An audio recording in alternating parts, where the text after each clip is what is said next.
The Whispering Clocktower. In the quiet town of Windmere, where fog curled like sleepy cats around cobblestone streets and every rooftop sighed with age, there stood a clock tower that no one remembered building. It had always been there, or so the townspeople said. But Eleonora remembered differently. When she was a child, she had heard it ticking. Not like other clocks, but like something alive, soft, slow, persistent. A heartbeat hidden in brass and shadow. Now, many years older and returned after a long absence, she stood before the tower again. The townspeople still paid it no mind, but Eleonora felt it pulsing in her bones. It hadn't stopped ticking. She stepped through the fog, the tower's shadow falling over her like a forgotten lullaby. And the door, which had never been there before, opened. Inside, the tower smelled of lavender and dust. Candles burned in sconces made of glass shaped like leaves. The staircase wound inward instead of upward, like it wanted her to look deeper rather than higher. Each step creaked with memory. On the third landing, a mirror showed her not her reflection, but a version of her as a child, barefoot, wild-haired, laughing. When she blinked, it was gone. Further down, the air grew warmer. A hum grew louder, not mechanical, but musical. The ticking again. Closer now. At the bottom of the stair, a hallway led to 12 doors. Each was made from a different kind of wood, and each had a symbol, a feather, a flame, a drop of rain, a closed eye. She chose the one with the closed eye. Inside was a room of gentle blue. Beds floated slightly above the floor, as if dreaming themselves. Above each one hovered a jar, glowing faintly. One of them had her name etched on it, Eleonora.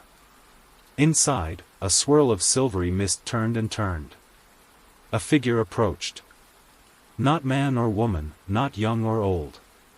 It had eyes like moonlight and a voice that chimed.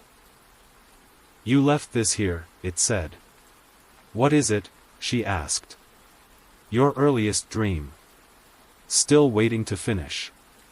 She reached for the jar, and it opened with a soft sigh. She remembered a clock tower that flew, a sky full of falling stars that whispered secrets, and her hand in someone else's, holding tightly as the ground faded.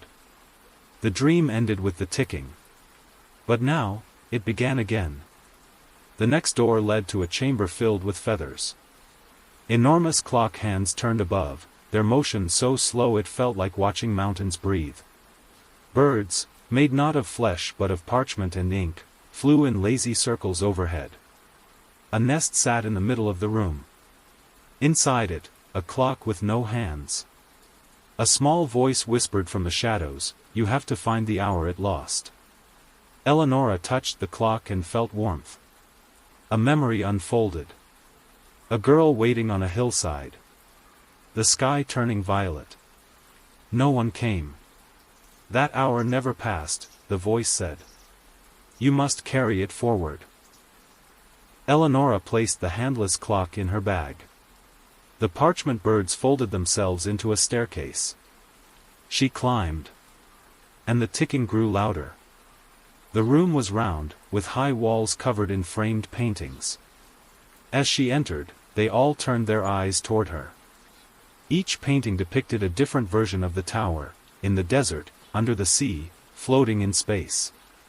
In every one, a girl stood outside it, sometimes smiling, sometimes lost.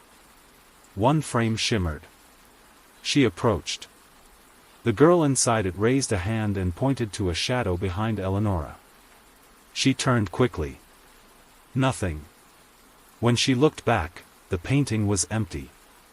The whispering began, not voices, but soft brushes on canvas. The painting spoke in images. She blinked, and all the towers aligned. A door opened between them. She stepped through. The next chamber pulsed with golden light. Tools floated midair, tinkering with tiny glowing gears. A giant cradle made of polished brass stood in the center, rocking slowly. In it lay a timepiece shaped like a sleeping infant, its ticking heart exposed. A gentle figure approached, part clockmaker, part guardian. Their voice ticked and talked. You once wound this heart, they said. Before you forgot. Eleonora reached toward the tiny gear. Her fingers remembered the motion. As she turned it, the infant clock opened its eyes. And smiled. Shelves stretched into mist, but the books had no pages, just covers, titles glowing faintly. She opened one, inside, a soft wind and the scent of rain. Another, the sound of a lullaby, sung by her mother. Each book was a lost moment, captured not in words, but in feeling. A librarian with glass hands approached. Words fade, they said. But memory lingers. They handed her a book titled The Time You Almost Forgot. When she opened it, she cried. And the next door opened on its own. Rows of doors, each pulsing with light. Each door marked with an almost. She stepped through one. She was 10 again, standing by the telephone, wanting to call her father. This time, she picked it up. Hello? His voice, warm. Ellie? Tears. She stepped out. The hall shimmered. Each door she opened, she did something she hadn't before. When she reached the end, a door waited for her alone. It opened without a sound. She stepped into the back of the tower's great face. Gears larger than houses turned slowly.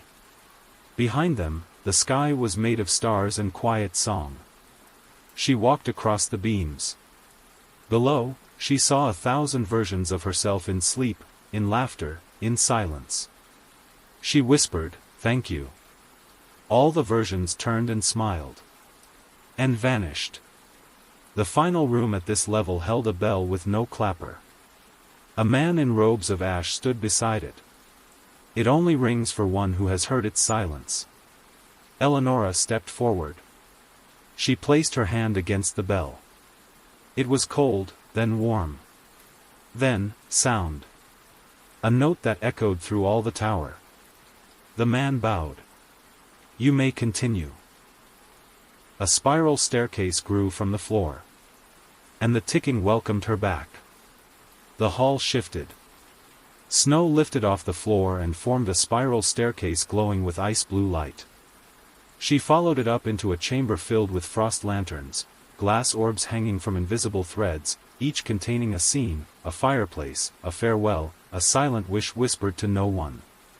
In the center was a frozen pedestal. On it lay a book carved from ice. As she touched it, it warmed and opened. Inside was her name. And below it, a single question: what did you leave behind? She didn't know. But the question lingered like breath on cold glass. The lanterns dimmed. A door appeared before her, carved from driftwood and moonlight. This room had no color. It was a space of quiet between moments. A long table sat in the center with parchment, blank, endless, and quills made of raven feathers. A boy sat there. You've written none of your hours, he said. But they're still here. Write one now. Just one. A moment you wish had happened. She wrote a scene where her brother helped her climb an apple tree. In real life, he had been too sick. But here, the memory bloomed. This hour will find you when you most need rest, said the boy. A bell-shaped chamber. Dozens of names etched into its walls. One shimmered, Lenora. Her grandmother's name. She touched it and heard soft chimes, memories in tones, baking apple bread, lullabies sung off-key, the feeling of safety when wrapped in a knitted shawl. The bell in the center rang once, and a slip of paper floated down. It read, "You've been remembered." Eleonora folded it gently and tucked it into her sleeve. The next chamber had no features. Just a single chair and an hourglass. She waited. The sands shifted slowly. Time passed without event. But her heart calmed. Her breathing slowed. The silence was a gift. When the last grain fell, a door appeared. A hallway of velvet dark.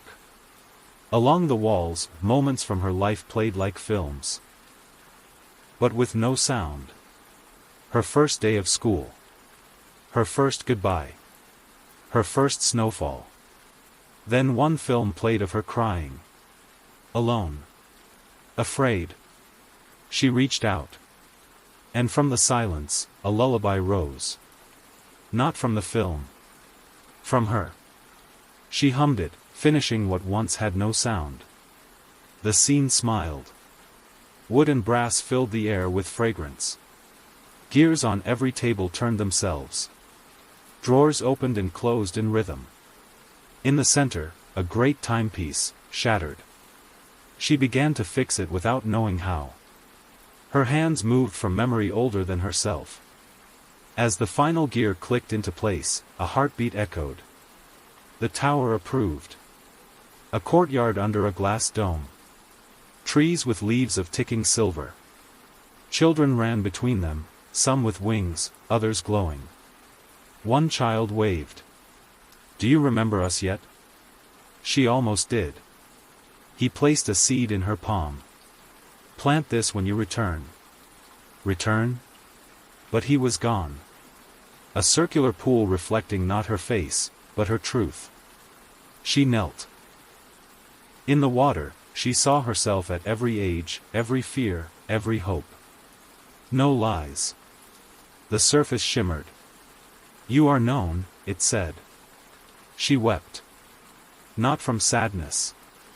But from being seen. A spiral tower rose from clouds, yet beneath the ground. She climbed. Each window showed a different sky, one storming, one calm, one filled with auroras. At the top, she saw the world.